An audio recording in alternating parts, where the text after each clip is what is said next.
Russia's nuclear arsenal is on offer from a Putin ally.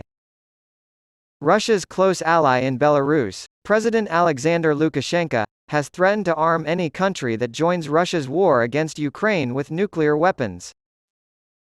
Lukashenko has been a consistent backer of Putin, and he recently provided military aid to Moscow during its invasion of Ukraine, which borders Belarus to the south.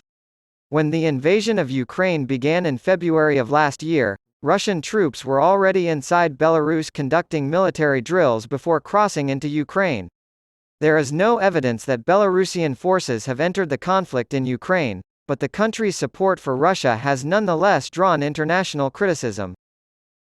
Lukashenko made these statements in an interview with Russian propagandist Pavel Zarubin that was filmed on Thursday but published on Sunday by Ukrainska Pravda.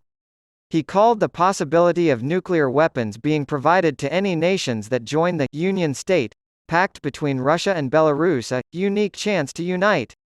Reuters reports that Russia has decided to move forward with plans to deploy some tactical nuclear warheads into Belarus for the first time since the fall of the Soviet Union in 1991.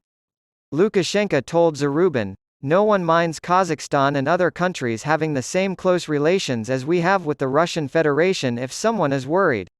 I don't think President of Kazakhstan, Kassym Tokayev, is worried about this. It's not hard at all. If countries just join Belarus and Russia in a union, then everybody will have nuclear weapons." Putin has been accused of making repeated nuclear threats against Ukraine and other countries that support Ukraine in resisting the Russian invasion. The Kremlin has responded by saying that, consistent with past policy, nuclear weapons would only be used if Russia's sovereignty were directly threatened. Despite Russia's recent move into Belarus, experts say it is highly unlikely that Russia will use its nuclear arsenal. In fact, the Institute for the Study of War, ISW, stated in March that Putin has made threats, without any intention of following through in order to break Western resolve. Former head of UK and NATO CBRN Defence Forces, Colonel Hamish de Breton-Gordon, told Newsweek that while the move was an escalation, it was also a massive strategic error, and that the threats from Russia remained hollow. "I don't think Putin has any aces left to play," de Breton-Gordon said. Liberal moderate Bridget Archer has called for an immediate rethinking of the coalition with the Nationals if the party is to regain a number of city-based seats and protect the future careers of half a dozen MPs.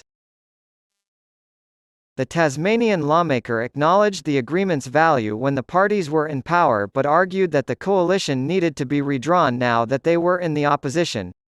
Two other senior Liberal Party members, who asked not to be named in order to speak freely, suggested a formal coalition arrangement was not necessary in opposition, while fellow moderate Liberal Andrew Bragg said the balance of policies that appealed to the cities versus regional areas needed to be rethought.